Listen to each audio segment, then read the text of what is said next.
Okay so अब हम देखेंगे कॉम्प्लिकेशंस ऑफ ट्रांसफ्यूजन रिएक्शन। अब इसके कुछ जनरल कॉम्प्लिकेशंस हैं एंड स्पेसिफिक कॉम्प्लिकेशंस हैं। जनरल कॉम्प्लिकेशंस मेनली किसके कॉन्सिक्वेंस में होते हैं कि जब हम आरबीसी ट्रांसफ्यूजन करते हैं तो इसमें आरबीसी का डिस्प्रपोर्शनेटली ज़्यादा हो जाता है और प्लाज्मा के अंदर जो बाकी चीज़ें हैं जिसमें दो चीज़ें मौजूद हैं, क्लॉटिंग फैक्टर्स, ठीक है, और उसके अलावा इसमें प्लेटलेट्स हैं, ये कम रह जाते हैं तो डिस्प्रपोर्शनेटली आरबीसी ज़्यादा हो जाएंगे। तो the risk of developing this general complications increases with the volume of transfuse blood. तो अगर मैं 4 यूनिट्स ट्रांसफ्यूज़ करूँगी तो रिस्क बढ़ जाएगा एज अपोज टू अगर मैं 2 करूँगी। इस बात का सिर्फ ये मतलब है। अब सबसे पहले जो जनरल वो है क्लॉटिंग एबनॉर्मेलिटी, ठीक है।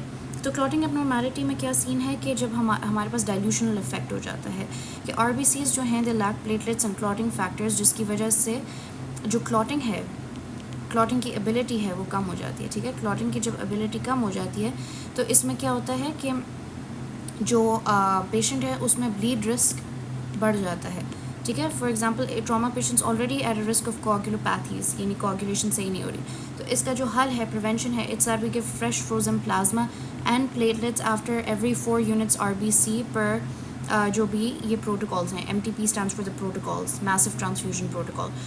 तो for every 4 units of RBCs that we have to give 1 unit of FFP and platelets ताकि बैलेंस रहे। Then the second thing is electrolyte abnormality.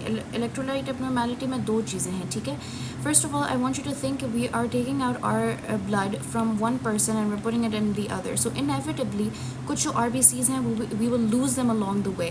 तो उनकी वजह से जो उनके अंदर जो पोटेशियम था वो लीक करेगा, क्योंकि इंट्रासेलुलर हमें पता है कैल्शियम ज़्यादा होता है, पोटेशियम ज़्यादा होता है, तो हमारे पास हाइपरकैलेमिया हो जाएगा from the inevitable partial haemolysis of RBCs, जिसकी वजह से पोटेशियम रिलीज़ हो जाएगा और हाइपरकैलेमिया हो जाएगा।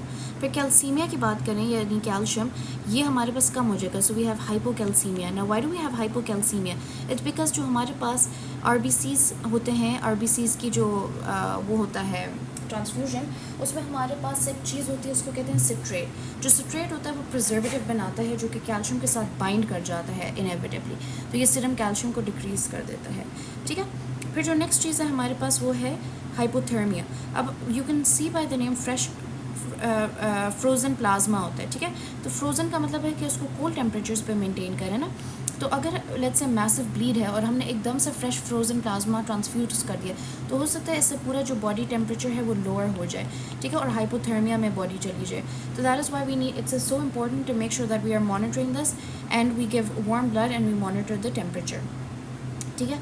अब just keep this, we already know about this but we need to keep this in mind while talking about transfusion specific complications.